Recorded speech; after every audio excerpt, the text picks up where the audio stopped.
right, welcome back to another narrative watch with Masari. What's up, guys? How's it going? As every Monday, we are back to talk about the kind of the narrative that I think is most shaping what's going on in the world today, and that is undoubtedly the game of coins. So, what is the game of coins? The game of coins is the idea that we are in the midst of a massive seismic reevaluation of how the global money system is going to work, what our global reserve currency is, what currency people use day to day, and there's a battle. Will it be some stable coin backed by a corporation? Will it be a new digital version of a government currency? That is the question. And last week was a major week and moment in the history of that conversation. So that's what we're going to talk about today. So let's go back a little bit to the beginning of this summer.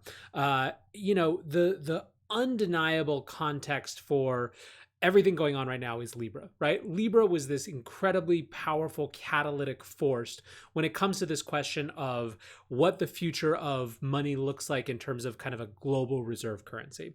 So by way of example, after Libra was announced, a Chinese official, an ex-People's Bank of China governor, said at an event that because of Libra, China should accelerate their efforts to prepare a digital yuan, right, to counter Facebook Libra. This is not obviously just restrained or constrained to China. We've seen obviously huge interest in the US or from the US around figuring out just what the Libra is going to mean in terms of the dollar status. The difference in the US, of course, is that the US dollar is the global reserve currency, and that it's the incumbent, right? China is not. China is one of the insurgents. This was followed by news that China's central bank actually had accelerated efforts, and that after 5 years of research and development from a project that started in 2014, they were close to launching an official digital currency. This was just a couple weeks ago. We saw this at a closed room kind of meeting of Chinese officials. They said this, right? So again, we're seeing an acceleration of efforts as it relates to having a central bank digital currency from China. Now, China is obviously the specter that David Marcus referenced a lot in his presentations to Congress and to the House, or to the Senate rather, saying that if we don't do this, i.e. Libra, if they don't allow Facebook to do this, then someone else will. That someone else was very clearly meant to be China. Now, this past week, we got even more news on this front in this game of coins, right? So on Monday of last week, so a week ago today, and we talked about this on the Narrative Watch, Binance announced Venus. And what we talked about last week was how much Venus feels like kind of designed to be the antithesis of Libra, right? If Libra is this external force coming in, on Zuck's horses to take away your power to print money, what Binance was basically saying with Libra was that we will work with local governments to effectively digitize their own currencies. And you got to think that if you're a government who feels their power being, eked away on the back of the Libra Association, or has this alternative option to work with a big player in crypto to build your own sovereign digital currency, that second option has to be interesting, at least. But that's not all the players in this space, because just a couple days later, we heard that Tether is going to issue a new stablecoin, CNHT, pegged to the offshore Chinese yuan. So this one was interesting because it wasn't exactly clear immediately who it was aimed at, right? A lot of the members of the Chinese crypto and entrepreneurial community seem not to be super interested in this. I think that there's a worry that it's going to raise the ire and the hackles of the Chinese government even more. So anyways, all of this is going on. You've got Binance and many others going to governments and saying, here's a tool to help you issue central bank digital currencies. You have China and other central banks.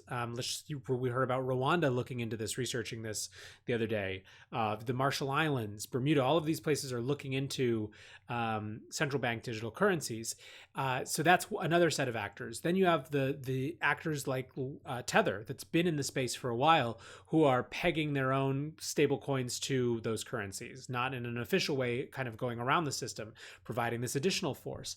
And again, all of this is happening right now in large part because of Libra, I believe. Like, Libra is the catalytic force. And there's a reason for that, which is that nothing could so say to the world, particularly the world's governments, that Libra is, and its that Facebook and its 2 billion members are a political force, like saying that we're going to print our own money. Probably the only thing that they could do to more encroach on political governmental territory would be to say, of our 2 billion members, we're going to raise an army. It's just a huge catalyzing force. And this has been under discussion, what this force means, for a while. So one of the people who's been kind of at the epicenter of the connection between the global macro narrative on the one hand and the Bitcoin narrative on the other is Raoul Pal, who runs Real Vision, which is kind of like a Netflix, but for financial content. And he was on the Hidden Forces podcast a couple weeks ago. And the thing that he was talking about was that the central disruption of Libra, as he saw it, was in fact this idea of a basket of currencies that it was backed by, that it was not actually pegged to a single currency, the dollar or the yuan or anything else, but that it would be connected to a basket of currencies. And that was a huge point of power shift for him. And so the Hidden Forces podcast explored that in more depth. And it's really kind of part and parcel, I think, of a larger conversation going on as well, completely outside of crypto, which is currency wars, right? So effectively, we live in a situation now where, as Trump accelerates the trade war, it's becoming and devolving into a currency war. And in a large way, the idea of a currency war is to basically make your currency somehow less valuable so that other people flock to it. And this is, Trump accused China of doing this. He's pressuring the Fed to do this more. And it's interesting because we have a U.S. president who, on the one hand, is talking about the kind of incredible strength of our economy, but is actively trying to devalue the dollar. And right now, it's weird times, right? The dollar is super strong and keeps getting stronger as the rest of the world's economies kind of look even weaker by comparison. So you've got this currency war background, and then last week at the Kansas City Fed every year hosts a gathering of central bankers and other concerned parties at Jackson Hole, Wyoming. And there was a remarkable speech by the Bank of England governor, Mark Carney, who, if you remember, was actually one of the people to speak pretty positively about Libra. He was one of the people that Facebook actively engaged with as they were planning Libra before it was announced. And so, as you can see here, he kind of proposed he effectively argued that the central banks should make their own Libra, that they should combine to build their own version. So if you look at his exact speech, I think a key moment is here. Any unipolar system is unsuitable to a multipolar world. So this is a huge deal, right? Tur really summed it up in a tweet here. He says, in layman's terms, he's saying technology has the potential to destroy the dollar's network effect. I've never heard a central bank figure say this. So Tur Demeester, for those of you who are listening, is who I'm quoting from a thread that he did yesterday. And to me, really, the most poignant piece of this whole thing is this particular section, or this tweet.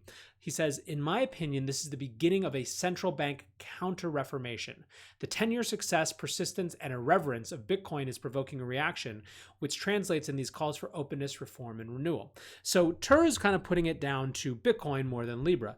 And I think that actually what's happening is that you have these joint forces. You have two poles right now between which the central bankers of the world and the governments of the world are kind of finding themselves uncomfortably placed. On the one hand is Libra, which, as we've talked about, is this incredibly destabilizing, kind of catalyzing force in some ways, just because of the sheer size and scale of it, and because it is controlled by Zuckerberg, right? On the other hand, you have this thing which, despite years and years and years of prognostications and pronunciations of its death, of its impending doom, of its irrelevance, continues to be relevant, continues to build and grow and attract more people. It is a great sucking sound from the global traditional controllable economy in a way, and that is its own challenge, right? On the one hand, you have something controlled by someone you don't want to have control in Libra and Zuckerberg. On the other hand, you have this thing which feels fundamentally uncontrollable and perhaps less scary at this point, but still an unignorable force. In the middle, you have central banks trying to figure out just what the hell they're going to do next.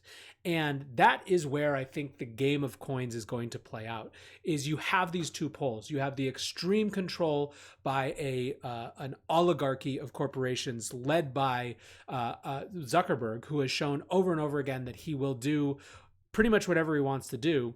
And Facebook will do pretty much whatever they want to do, despite and around and in spite of governments. And then on the other hand, something that is this fundamentally new phenomenon, which is an uncontrollable, leaderless, companyless movement that is just totally transforming what people think money can be. In the middle, you have everyone trying to compete to figure out what's next. And I think that's where Mark Carney's speech comes. Now, in terms of what it actually means, in terms of its likelihood to turn into anything real, that's a bigger question, right? Mark Carney is on his way out as a Bank of England governor. He was passed over for an IMF job. There's a lot of good reason for him to put himself in the center of a conversation with a controversial point of view. It doesn't necessarily seem like there's a lot of will for what he called a synthetic hegemonic currency. By the way, let's pause on that name for a minute. A synthetic hegemonic currency. It's not often that you see people use the word hegemony in that kind of black and white terms.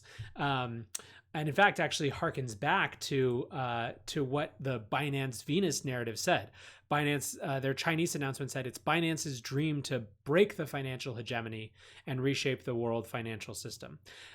So anyways, there's good reason to think that that's not necessarily that SHC and this call that Carney made for a synthetic hegemonic currency. It's not like this is happening right now. It's not like all of a sudden there's all these acolytes in government who want this to happen. But it's now on the table. It's now a point of reference. It's now been reported in news outlets around the world. It's now a major agenda item. And all of this is just to reinforce the point that we are now in the Game of Thrones. There will be a shift in the world order of how money works. And it could be that the dollar remains at the center of it, but it's not going to without competition. And if it does, it's likely going to be through aggressive means that it stays there. This is pretty much one of the central political and economic issues of our time, I think. And it's accelerating and it's heating up.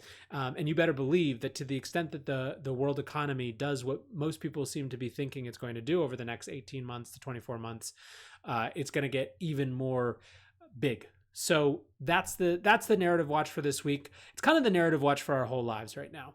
This is maybe the meta overarching narrative watch that we should be keeping track of, is how people are talking about what the future of the global economy looks like in terms of the base layer of money. So anyways, that's it for this week. We will probably not be back next week. It's Labor Day in the US. So I will plan on seeing you when September and the fall are fully underway.